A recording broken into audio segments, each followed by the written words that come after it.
কিন্তু মায়ের মমতার জায়গা কেউ নিতে পারে না। সময় বয়ে গেল। কিছু সময় পর অমিতের ছোট ভাই বোন পূজা, মনোজ এবং গুড্ডুকে দত্তক নেওয়ার জন্য মানুষ এলো। কিন্তু অমিতকে কেউ দত্তক নিতে চাইল না, কারণ সে কিছুটা বড় হয়ে গিয়েছিল। অমিতের চোখে আবার সেই একই প্রশ্ন ছিল, আমি কি কারো কাছে স্পেশাল হতে পারব? কিন্তু অমিত হার মানেনি। সে ঠিক করল যে একদিন সে তার মাকে খুঁজে বের করবে এবং নিজের জীবনকে এতটাই বড় বানাবে যে কেউ তাকে অনাথ মনে করবে না। ওদিকে সবিতা দেবীও পুরোপুরি ভেঙে পড়েছিলেন। সন্তানদের ছাড়ার পর সে এদিক ওদিক ঘুরে বেড়াত, কাজ খুঁজত, কিন্তু প্রতিটি পদক্ষেপের সাথে তার হৃদয় ভেঙে যাচ্ছিল।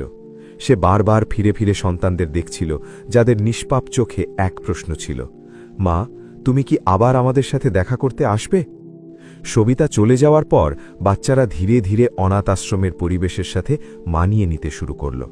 অনাথ আশ্রমের কর্মীরা বাচ্চাদের খেয়াল রাখতেন,